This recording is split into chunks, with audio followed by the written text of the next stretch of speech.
Irmãos, abramos novamente as Escrituras, dessa feita no livro de Juízes, capítulo de número 17. Diz assim o texto bíblico: Havia um homem da região montanhosa de Efraim, cujo nome era Mica, o qual disse à sua mãe: Os 1.100 ciclos de prata que te foram tirados, por cuja causa deitava as maldições, e de que também me falaste, eis que esse dinheiro está comigo, eu tomei. Então ele lhe disse à mãe: Bendito do Senhor seja meu filho. Assim restituiu os 1.100 ciclos de prata à sua mãe, que disse: De minha mão dedico este dinheiro ao Senhor, para meu filho, para fazer uma imagem de escultura e uma de fundição, de sorte que agora eu te devolvo. Porém, ele restituiu o dinheiro à sua mãe, que tomou 200 ciclos de prata e os deu a Orives, o qual fez dele uma imagem de escultura e uma de fundição, e a imagem esteve na casa de Mica. E assim este homem, Mica, veio a ter uma casa de deuses, fez uma estola sacerdotal e ídolos do lar, e consagrou a um de seus filhos para que ele fosse por sacerdote. Naqueles dias não havia rei em Israel, cada qual fazia o que achava mais reto. Havia um moço de Belém de Judá, da tribo de Judá, que era levita e se demorava ali. Este homem partiu da cidade de Belém de Judá para ficar onde melhor lhe parecesse.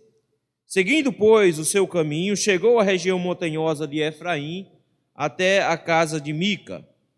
Perguntou-lhe Mica: De onde vens? Ele lhe respondeu: Sou levita de Belém de Judá, e vou ficar onde melhor me parecer.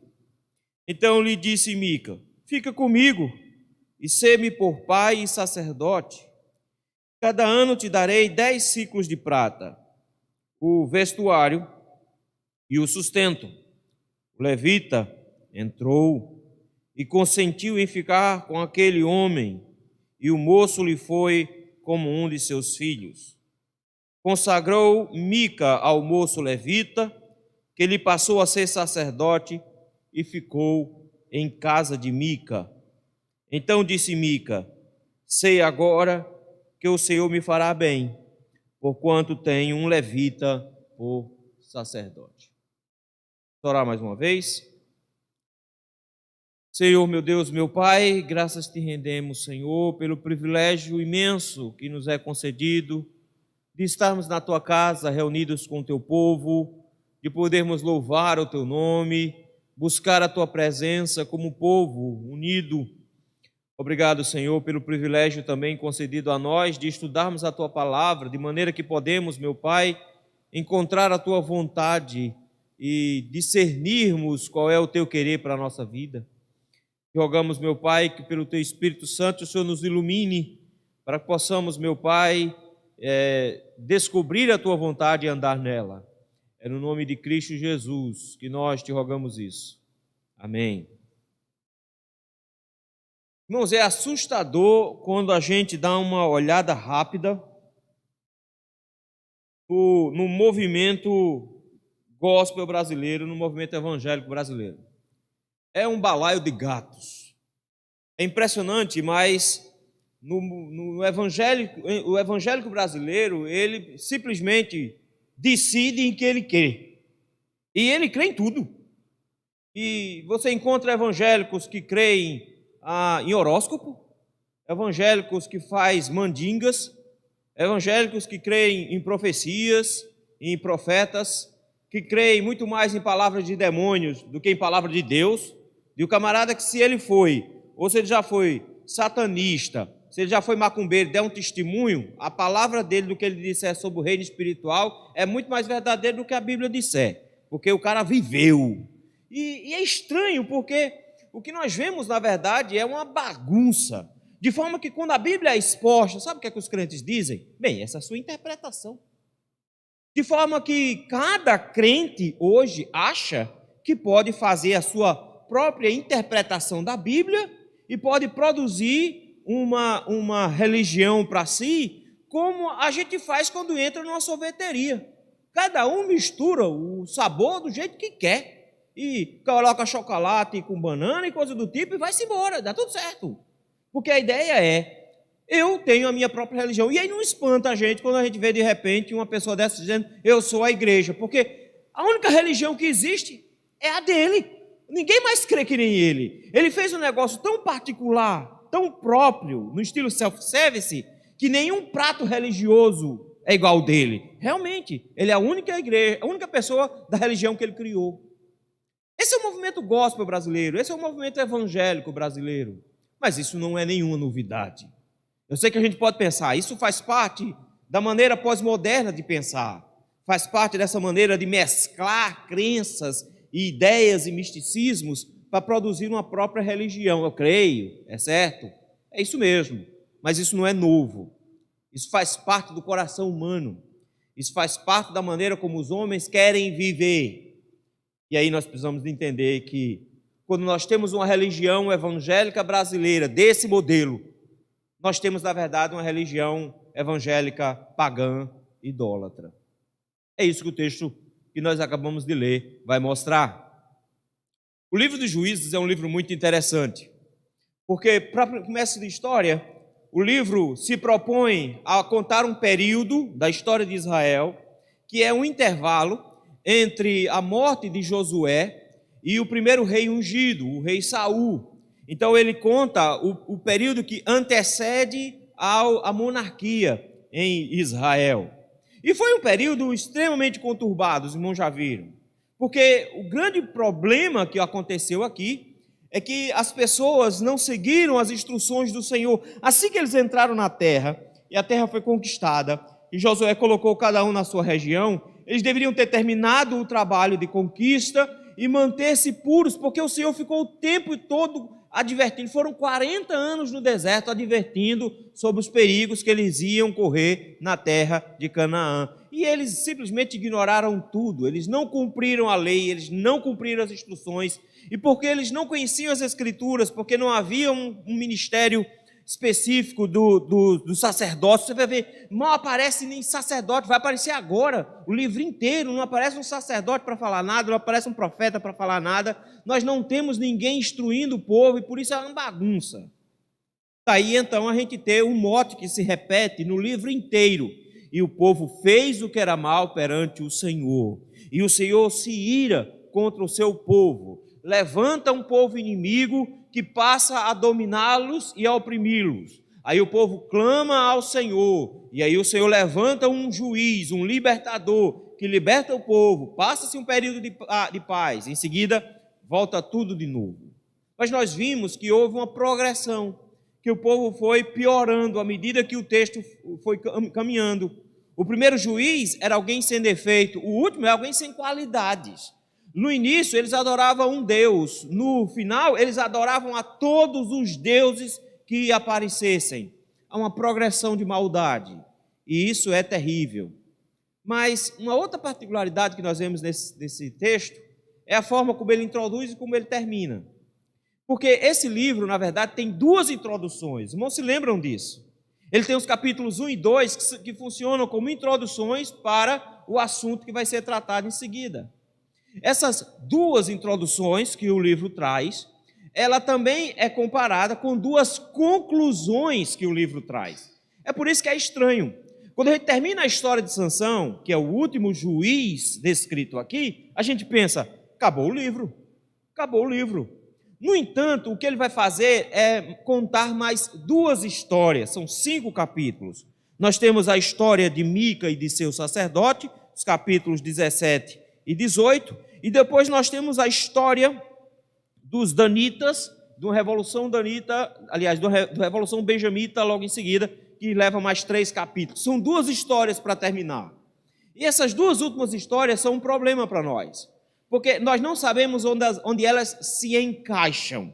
Por exemplo, um grupo diz que essas 2 histórias se encaixam no mesmo período de Sansão. O motivo é que, por exemplo, os benjamitas ainda estão tentando conseguir um lugar para ficar. Eles ainda não têm, aliás, os danitas, no capítulo 18, ainda estão tentando encontrar um lugar para ficar. Eles ainda não se alojaram de maneira correta, porque lá no início disse que os danitas não conseguiram expulsar os amorreus. E eles ainda estão tentando se encaixar. E tem filisteus no meio do caminho, no meio do processo aqui, dentro desses capítulos. Então eles pensam, deve ter sido um período de Sansão, que houve aquelas confusões iniciais, porque houve um período muito longo, os filisteus dominaram sobre Israel. Outros dizem que não, que esses dois textos são bem anteriores, que é, na verdade, lá do início, antes do primeiro juiz, o que justificaria toda a problemática do livro em seguida. E que Samuel, na verdade, estava tentando juntar as duas coisas. O que Samuel está fazendo, na verdade, é mostrando para Israel a necessidade da monarquia. O que ele está querendo mostrar é que sem um rei, Israel se desmancha, Israel se corrompe, e que Deus levantou libertadores, mas isso não foi o suficiente, havia necessidade de uma monarquia. E por isso, os dois últimos capítulos, mesmo que a gente não saiba ao certo onde encaixá-los, ele cumpre bem o seu papel, porque o mote que cumpre essas duas histórias é bem diferente do anterior. Todo o livro foi, e fez Israel o que era mal perante o Senhor. Agora não tem mais isso. Agora ele não vai mais trazer esse tipo de informação. Ele vai contar a história do jeito que ele contou a história de Sansão, mostrando que Sansão fez um bocado de coisa errada, mas ele não faz comentário nenhum. Sansão faz tudo errado, mas ele sequer abre a boca para dizer, está vendo, isso aqui estava errado. Ele não faz comentários durante o texto. Ele simplesmente vai contar, mas ele fica repetindo uma história o tempo inteiro. Ele repete o versículo 6, aí, do capítulo 17. Naqueles dias não havia rei em Israel, e cada qual fazia o que achava mais reto. Se você for para o capítulo 18, versículo 1, olha o que está ali.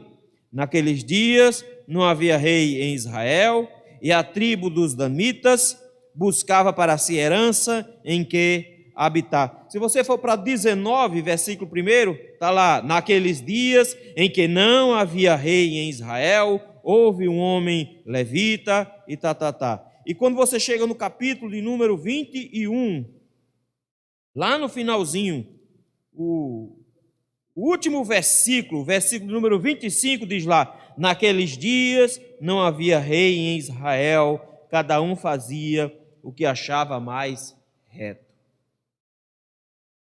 Por que ele repete isso o tempo inteiro? Por que ele fica dizendo isso o tempo inteiro? Ele quer frisar uma coisa. Essas duas histórias que eu vou contar para vocês. É para mostrar o estrago que existe em Israel quando não existe um rei. Ou pelo menos quando o rei não é ouvido.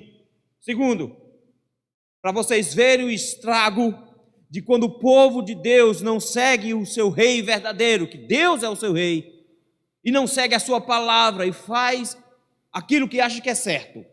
Quando o povo acha que sabe o que é que vai ser feito. Vou contar para vocês o que acontece. E aí então, vem essas duas histórias. A primeira história está aqui no capítulo de número 17 e nos fala um pouco sobre religião. O capítulo 19 em diante vai falar sobre moralidade. Porque ele quer mostrar duas coisas aqui. Como não seguir a Deus como rei e não ter a sua palavra como orientação desmancha a estrutura religiosa e corrompe os corações na imoralidade. Essas duas coisas ele quer mostrar aqui no final do livro. E de como é necessário o rei e a escritura para que a religião e a moral se estabeleça. Notem, a partir da religião. O texto começa dizendo que havia um homem da região montanhosa de Efraim, cujo nome era Mica. A história sempre vai repetir isso, notou? Lá no versículo 7 está lá, havia um moço de Belém. Essa ideia de havia acontece o tempo inteiro, é a forma dele introduzir as histórias, os personagens. Havia um homem da região montanhosa de Efraim. Esse pessoal lá de Efraim tinha um problema sério aqui nas mãos, porque a adoração era para ser feita em Siló. Era lá que estava o tabernáculo, era para lá que o povo deveria ir, mas ninguém estava mais nem ligando para isso, porque todo mundo estava adorando os deuses da terra. Mas você pensa que de repente que o que está acontecendo aqui é uma adoração aos deuses da terra que vai acontecer. Não é não. É estranho, mas não é. É uma adoração ao Deus de Israel do jeito errado. E aí nós temos uma história bem confusa, porque nos aparece esse camarada da região montanhosa de Efraim, chamado Mica. Mica, ao que tudo indica, é uma abreviação de Micaías. Grande, quem é como o Senhor, é mais ou menos isso que ele está querendo dizer. Quem é como o Senhor? E a primeira informação que nós temos a respeito de Mica é que Mica era um ladrão. E um ladrão da pior espécie possível. Um ladrão que rouba a própria mãe. O texto já começa de cara dizendo que, no versículo 2, ele está devolvendo um produto de roubo. A coitada da mãe do Mica sentiu falta de dinheiro. Ela provavelmente era rica, mas não tão rica a ponto de não notar que tinha desaparecido entre 13 e 14 quilos de prata. É interessante porque é a mesma quantidade de prata oferecida a Dalila para cada um dos príncipes. Cada príncipe ofereceu 1.100 ciclos de prata. E o que foi que Mica roubou? 1.100 ciclos de prata. Foi exatamente isso que ele roubou. Ele rouba esses 13, 14 quilos de prata da própria mãe. Só que tem um problema que aconteceu aqui. A mãe, coitada, como não tinha o que fazer, roubaram o dinheiro dela, ela não sabia para onde ir, ela começou a praguejar. Ela começou a soltar maldição à torta e à direita. E quem sabe, quem é do interior, sabe que praga de mãe pega. Né? Praga de mãe pega. E naquela época eles tinham muito medo de maldição. Quando alguém amaldiçoava o outro, ficava meio encafifado. Imagina a mãe amaldiçoando. Ele disse, rapaz, minha mãe falando, o negócio vai ficar feio. O que é que Mica pensa? Eu preciso devolver o dinheiro da minha mãe. E é assim que começa o versículo número 2. Ele começa dizendo assim, ele disse para sua mãe, os 1.100 ciclos de prata que foram tirados, aí veja, por cuja causa deitava as maldições, ou seja, mãe, sabe aquele dinheiro que roubaram da senhora? Que a senhora ficou soltando um monte de maldição, para que quem pegasse o dinheiro caísse a mão, pegasse câncer, coisa desse tipo, que o senhor ficou jogando umas pragas? Pois é, mãe. Versículo 2, o dinheiro está comigo. Eu que peguei. Eu que peguei o dinheiro. Ele chega agora com a cara mais lisa do mundo, dizendo, o ladrão era eu, mas eu estou com medo da praga. Eu estou com medo da maldição. Era isso que ele tinha. A superstição falou mais alto do que a ganância. Esse camarada roubou, quebrou o mandamento. Roubou a própria mãe, quebrou o segundo mandamento. Notou? Ele quebrou o mandamento, não furtarás. Em seguida, ele também quebrou o mandamento, honra pai e mãe. Roubou a mãe. E ele, amaldiçoado pela mãe, está com medo da praga pegar. Diz, mãe, está aqui, a senhora está amaldiçoando, está devolvido. Eles criam que a maneira de você interromper uma maldição era você trazendo uma bênção. E aí o que ela faz? Ao invés dela dar uma surra nesse cabra, ela não toma nenhuma providência com relação a ele. O texto diz assim, e disse à mãe, bendito do Senhor seja meu filho. Deus te abençoe, meu filho, você devolveu. Ela não toma providência nenhuma, mas ela é uma bagunça. Nós vamos ver uma família completamente desequilibrada no que diz respeito à visão espiritual do mundo. Eles não têm a menor ideia como se comportar. E aí então começa o negócio a complicar, porque eles já tinham quebrado alguns mandamentos. Ele já tinha quebrado mandamentos do tipo não cobiçarás. Ele já tinha cobiçado o dinheiro da mãe. Ele já tinha quebrado mandamentos do tipo não dirás falso testemunho. Ele já tinha mentido para a mãe que não sabia quem tinha roubado e agora chegou dizendo que tinha roubado. Então brincando aí a gente já coloca os 4 mandamentos. Agora eles começam a quebrar os mandamentos da primeira tábua. Essa mulher, ela tenta se arrumar e diz assim, o dinheiro não era para mim, o dinheiro era para consagrar ao Senhor. Versículo número 3. Assim ele restituiu os 1.100 ciclos de prata para sua mãe, e a mãe disse, de minha mão, dedico este dinheiro ao Senhor para meu filho. Olha que coisa bonita, vou dar de oferta. tá? De oferta. O que eles estão tentando fazer? Eles estão tentando arrumar a bagunça que foi a quebra dos mandamentos. Eles sabem que fizeram um monte de coisa errada e eles estão com medo da maldição que a mãe lançou. E eles estão tentando resolver o negócio. Então o que ela faz? Vou dar o dinheiro de oferta. Vou entregar na mão do meu filho, para que meu filho dedique esse dinheiro. Como é que a gente faz para dar uma oferta para o Senhor? A gente faz um ídolo. É isso que eles estão fazendo aqui. A maneira que eles têm de agradar a Deus é produzindo uma religião própria. Produzindo um ídolo. Ela pega e diz: vou dar o dinheiro na mão do meu filho e ele vai fazer uma imagem de escultura e uma de fundição. A gente tem um problema aqui que parece que são duas coisas, e realmente são duas coisas.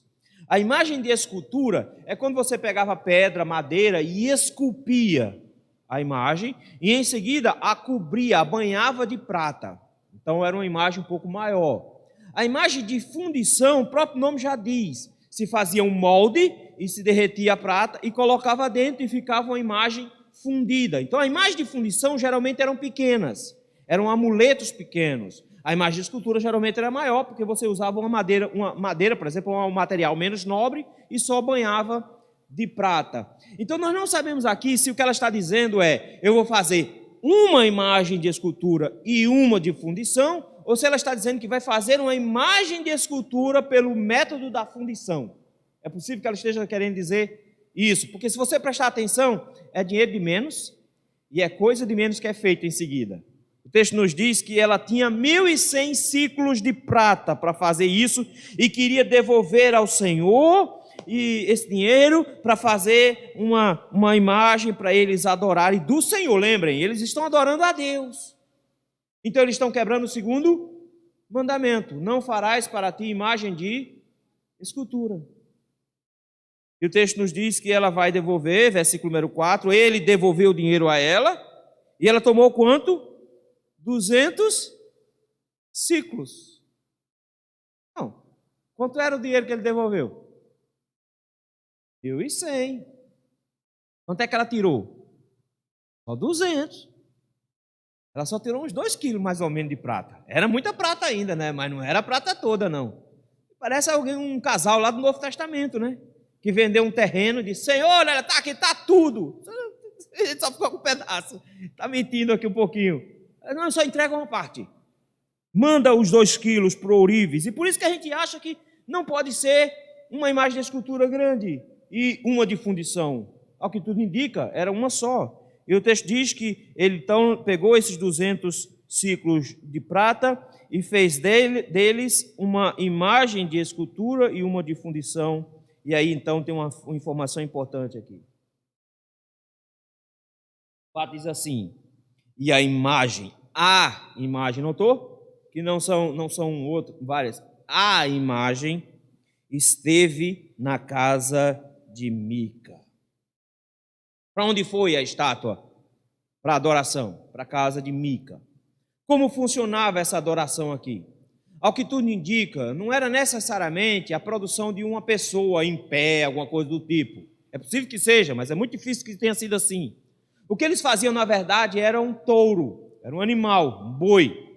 Ou para que a pessoa ficasse, o Deus ficasse sobre o boi, que era a imagem de força, de poder.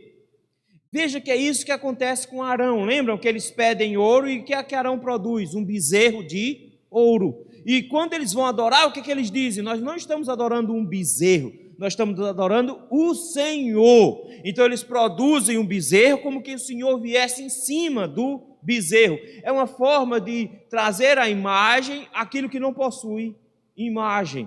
E isso vai continuar dentro de Israel, e a gente vai ter muito dessas imagens sendo produzidas, inclusive nesse período aqui.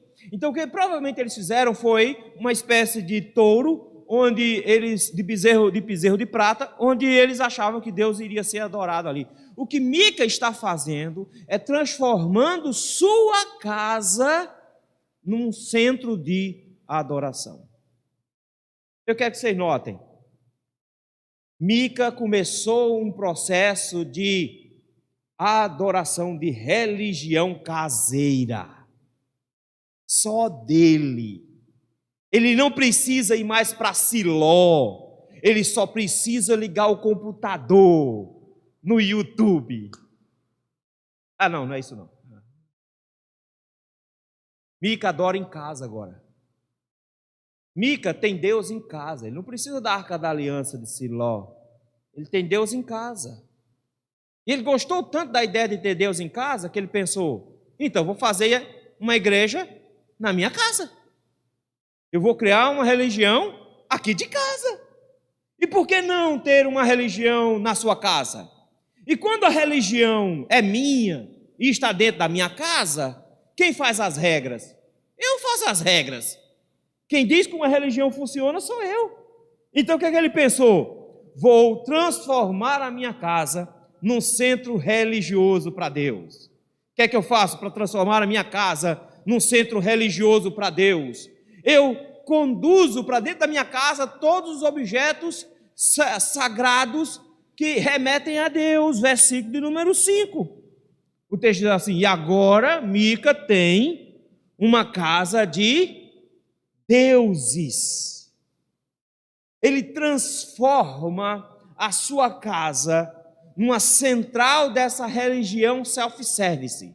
Ele transforma a sua casa numa central de uma religião caseira, onde ele produz as suas próprias crenças, onde ele produz tudo. E por isso mesmo o texto nos diz que, além dele possuir essa imagem de fundição que foi feita com o dinheiro da mãe dele, que ele tinha roubado, o texto ainda diz que ele produziu uma estola sacerdotal, onde agora, por essa estola, através de Urim e Tumim, ele podia descobrir a vontade de Deus.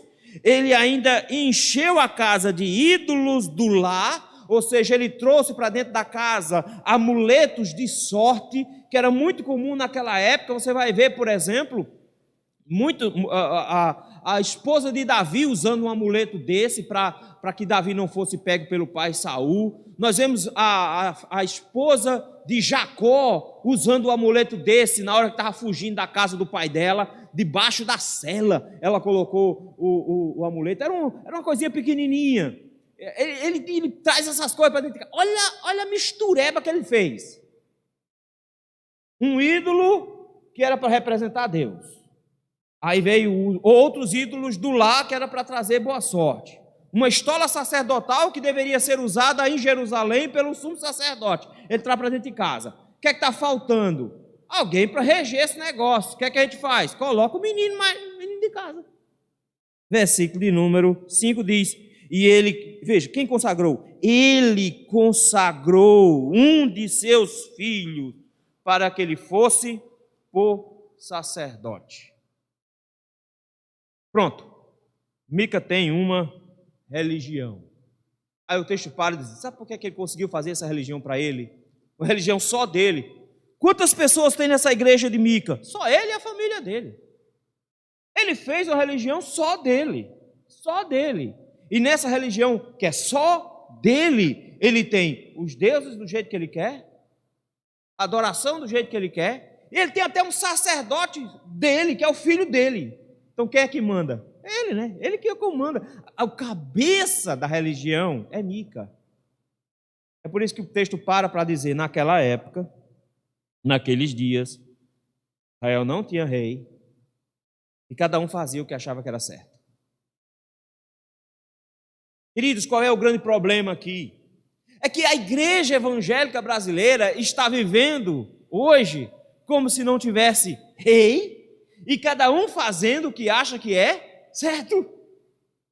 Inventaram um Jesus que não é o Jesus das Escrituras. É um Jesus completamente diferente e eles ainda olham para você e dizem assim: esse Jesus que você crê, eu não creio.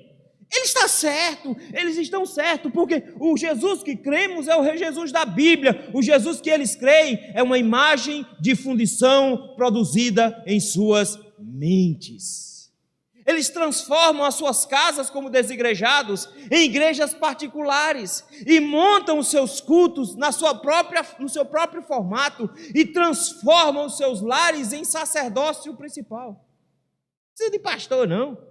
A gente não precisa de uma estrutura eclesiástica. Eu sou agora um não institucionalizado. Em outras palavras, a religião é minha. Eu faço do jeito que eu quero. Queridos, é isso que acontece quando a igreja abandona o Rei dos Reis e começa a fazer as coisas do jeito que ela acha que é correto, e começa a fazer as coisas do jeito que ela acha que é certo. Cada crente pode tomar a decisão de ter a religião que bem entender.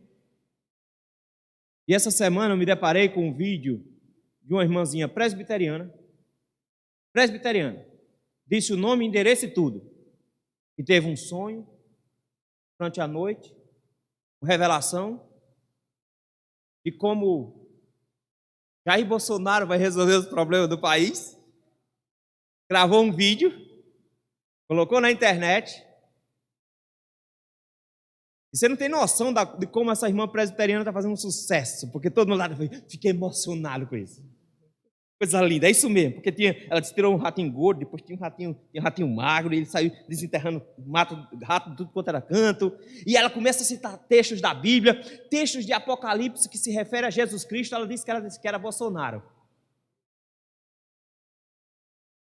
Religião particular, caseira, do meu jeito. E ai de você, se você falar mal da minha religião. A religião é minha. E eu faço dela do jeito que eu quiser. Foi isso que Mica fez. Uma religião particular. E toda vez que você tiver um crente produzindo uma religião particular, ele vai encontrar um pastor para pastoreá-la. Versículo número 7. Porque o texto agora diz que havia um moço. Primeiro havia um homem, no versículo 1, da região de Efraim. Agora tem um moço. Olha que tristeza de onde esse moço vem. De Belém de Judá.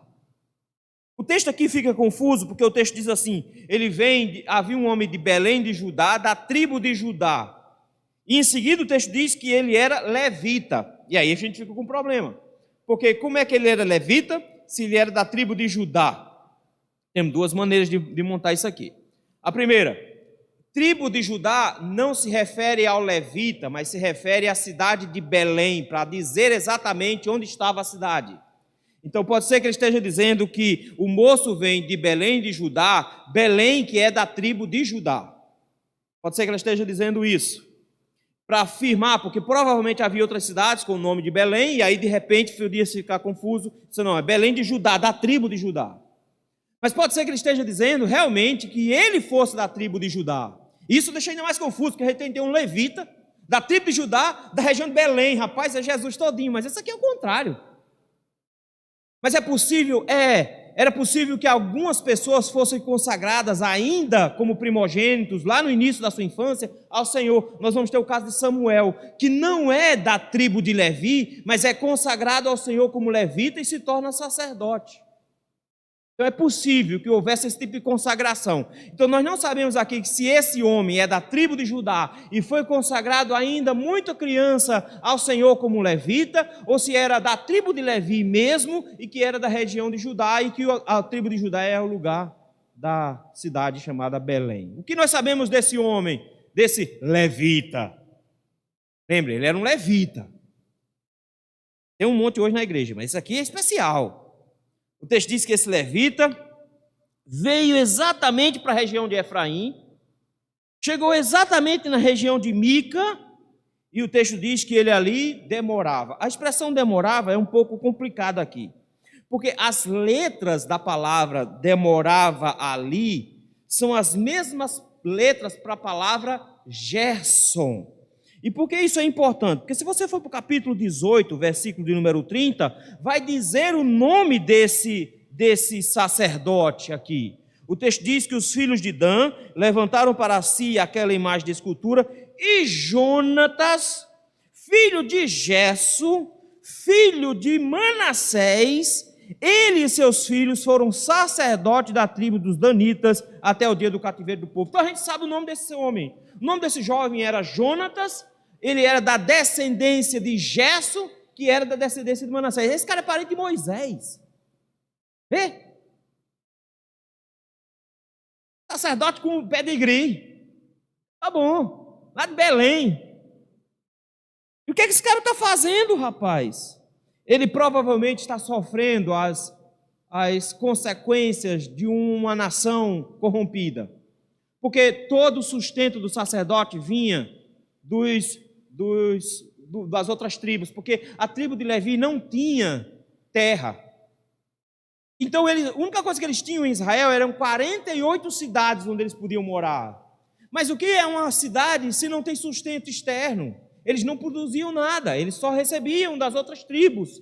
E ele provavelmente, que já não morava numa dessas cidades, morava em Belém, resolveu ir embora. E ele diz exatamente por que ele está saindo. Ele diz assim: esse homem partiu da cidade de Belém de Judá para ficar o quê? Olha aí. Para ficar onde melhor lhe parecesse. O que é que esse sacerdote está procurando? Aliás, esse levita está procurando? Melhores condições de vida. Para onde ele está indo? Para o lugar onde o Senhor mandar? Não, ele está indo para o lugar onde melhor for favorável a ele.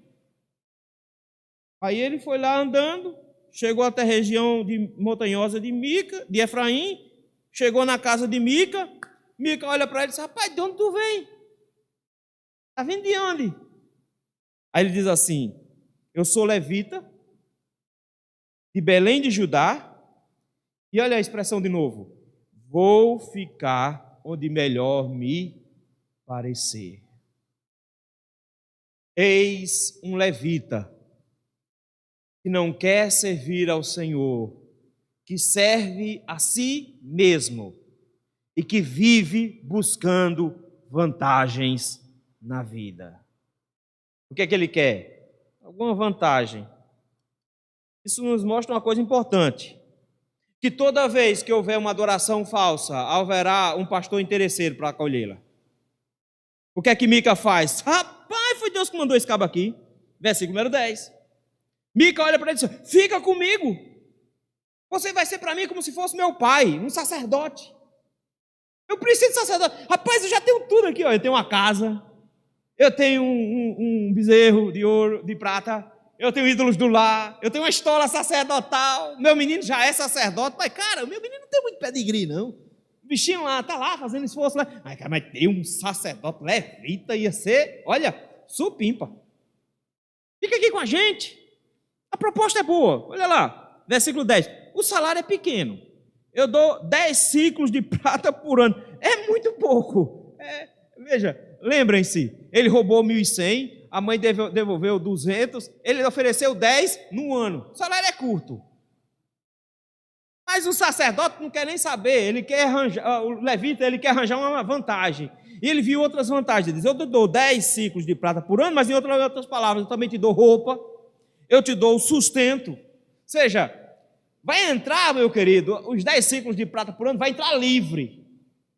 Você vai ganhar roupa, vai ganhar lugar onde ficar, você vai ganhar comida, tudo na vantagem, e ainda tem 10 mil por ano. Né? Tem um comentarista que diz uma coisa interessante. Ele prometeu casa, comida e roupa lavada. Pegou tudo, sabe? Tá bom, tá ótimo. O que você faz? Fica aqui. Eu quero que você note o seguinte, final do versículo 10, diz assim: o levita entrou e consentiu em ficar com aquele homem.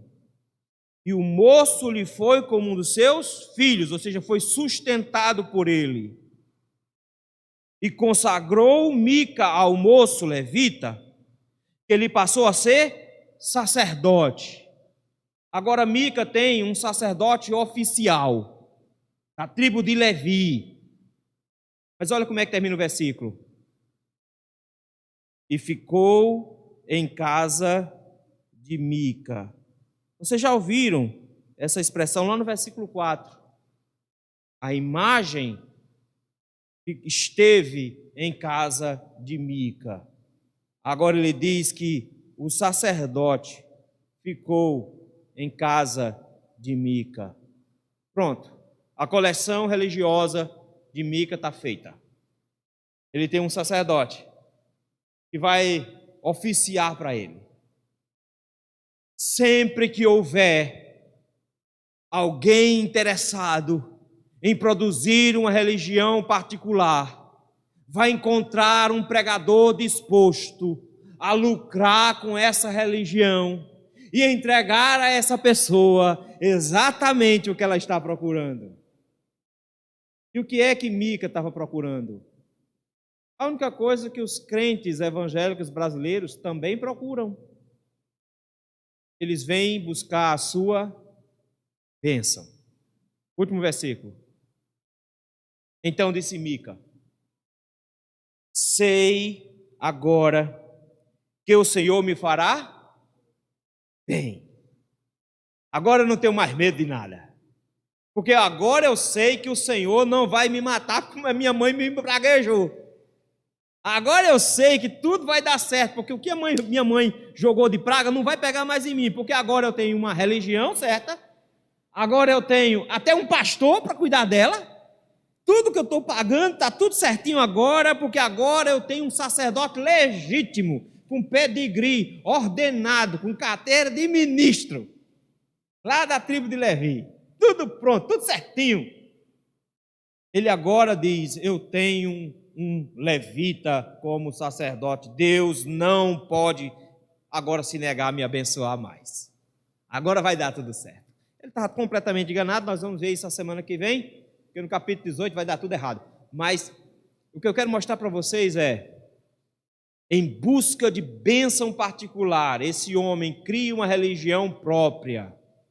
E em busca de vantagens particulares, um levita se dá ao desfrute de cuidar de uma religião falsa.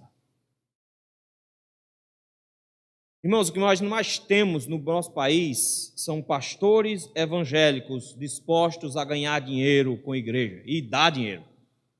E dar dinheiro. O povo entrega de rodo.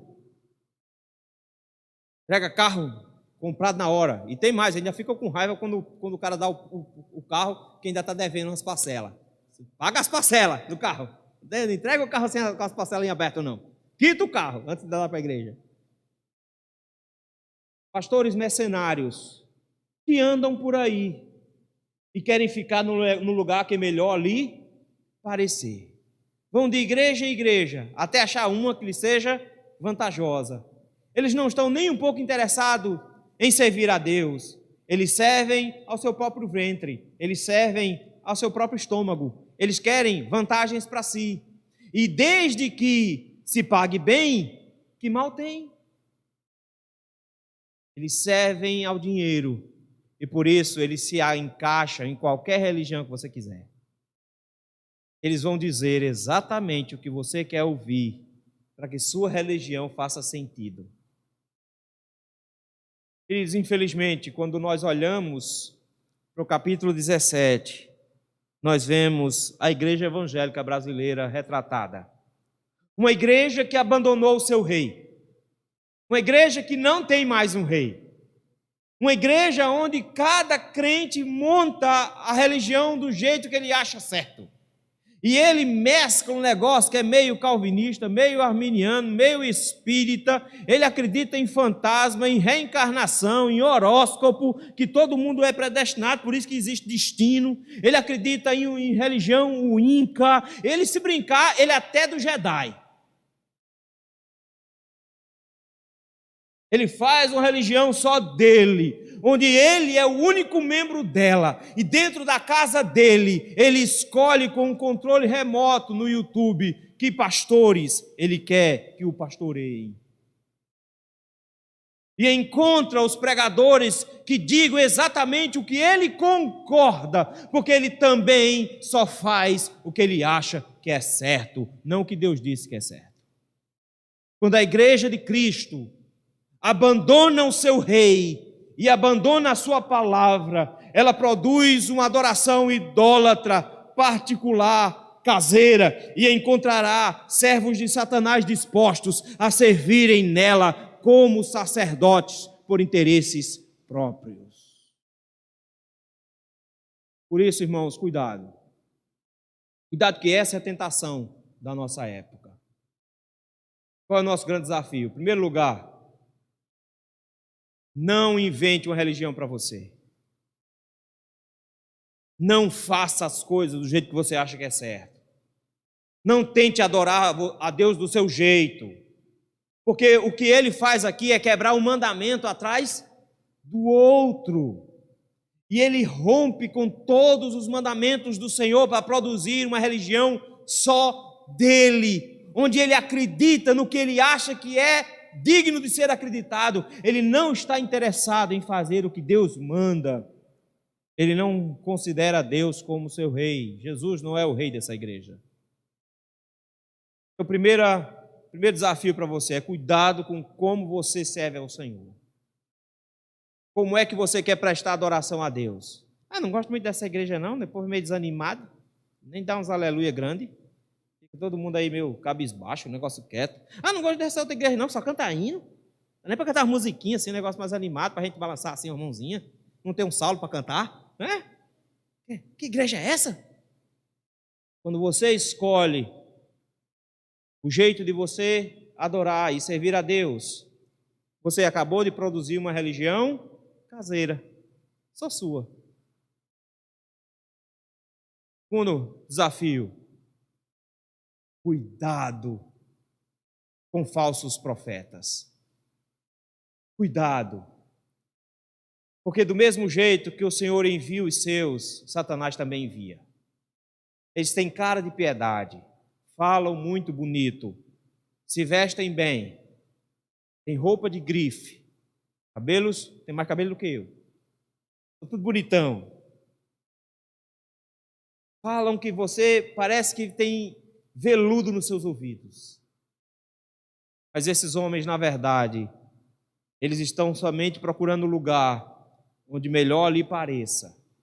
E no final das contas, eles servirão a qualquer religião que melhor lhe pague. Mas eles são agentes de Satanás para empurrar o povo de Deus ladeira abaixo. Cuidado. Tome muito cuidado. O movimento evangélico brasileiro está vivendo dias difíceis. Dias difíceis porque os crentes resolveram que não precisam de um rei. E como dizia a música antiga, no Brasil todo menino é um rei. Na igreja evangélica brasileira todo crente é um, parece. E cada um quer fazer uma religião do seu jeito. E buscar um pastor que ele seja do jeito que ele quer. O Senhor nos adverte para a necessidade de adorarmos o nosso rei do jeito que ele prescreve e procurarmos aqueles que guiem nessa religião, estejam mais dispostos a servir a Deus do que servir a si mesmos. Que Deus nos ajude nesse processo. Vamos orar? Meu Deus, meu Pai, tem misericórdia do teu povo, tem misericórdia da igreja brasileira, Senhor. Tantos irmãos sinceros que estão sendo ludibriados, Senhor. Estão sendo arrastados para essa religião particular que mistura candomblé, religiões afros, religiões místicas europeias, que mistura, Senhor, crenças antigas, heresias antigas com heresias novas. Meu Deus, um povo que produz uma religião só deles. Uma igreja caseira. Senhor, tem compaixão desse povo. E escolhe a quem crê, em quem crê. E deixaram de crer no Senhor. E pararam de seguir o Rei dos Reis. E passaram a seguir levitas interesseiros. Senhor, tem misericórdia, meu Pai. Tem compaixão do teu povo. Não permita, Senhor, que tua igreja caminhe nos passos que Israel caminhou durante esse período, mas que o Senhor resgate o seu povo, dando ao seu povo pastores segundo o seu coração, instruindo o seu povo por meio da sua palavra, que eles possam te adorar em espírito e em verdade.